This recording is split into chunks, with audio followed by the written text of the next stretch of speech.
حکایت۔ طوطا کہنے لگا کہ کہنے والوں نے یوں کہا ہے کہ کسی وقت میں ایک گدھا کسی بارہ سنگے سے دوستی رکھتا تھا اور وہ دونوں ایک ہی جنگل میں چرا کرتے تھے۔ اتفاقاً کسی رات دونوں مل کر بہار کے موسم میں کسی باغ میں چرنے گئے۔ جب پیٹ بھر چکا تب گدھا بارہ سنگے سے کہنے لگا، اے بھائی، اب جی چاہتا ہے کہ دل کھول کر گائیے اور خوشی کیجیے، کیونکہ باد بہار سے مغز معطر ہو رہا ہے اور ہوائے سرد نے دل کو سرور بخشا ہے۔ یہ سن کر گوزن کہنے لگا، کیا خوب، یہ وہی بات ہے کہ گدھے کو خشکا۔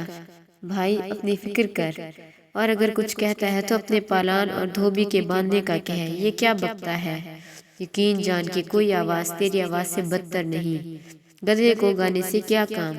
اس باغ میں ہم تم چوری سے آئے ہیں۔ اگر تو اس وقت ملہار گائے گا تو باغبان چونک اٹھے گا اور کتنے لوگوں کو بھی پکارے گا، تو پھر آپ تو باندھا جاوے گا اور مجھے بھی نتوا دے گا۔ یہ بھی ویسا ہی قصہ ہے کہ جیسا ان چوروں نے نادانی سے ستمہ اٹھایا اور پکڑے گئے۔ نقل: سنا ہے کہ کسی شب کو کئی چور باہم ہو کر ایک دولت مند کے گھر چوری کرنے گئے۔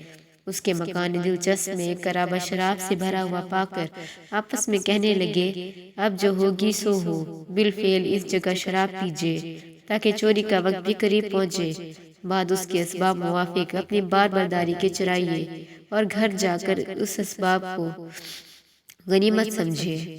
یہ بات ٹھہرا کر آدھی رات تک میں خواری کیا کیے اور خوش خوش جو ہی نشہ میں آ کر غوغا کرنے لگے اور اسباب چرانے لگے۔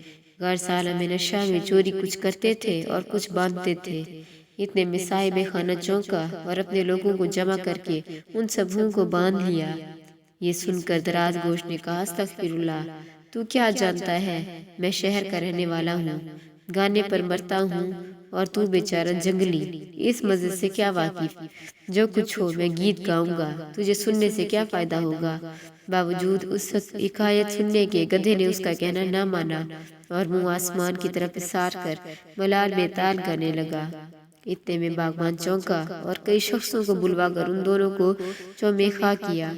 طوطے نے یہ کہانی تمام کی اور کہا، اے کدبانو، جو کوئی وقت کے موافق کام نہیں کرتا سو یہی دیکھتا ہے۔ بی بی، لازم ہے کہ ہر کوئی ہر ایک وقت کو دریافت کرتا رہے۔ بہتر یہی ہے کہ اب جا اور اپنے نا امید کی امید بڑھ لا۔ خجستہ نے سنتے ہی چاہا کہ اپنے تئیں اس کے پاس پہنچا دے۔ اتنے میں صبح ہوئی اور مرغ نے بانگ دی۔ جانا اس کا اس روز بھی موقوف رہا۔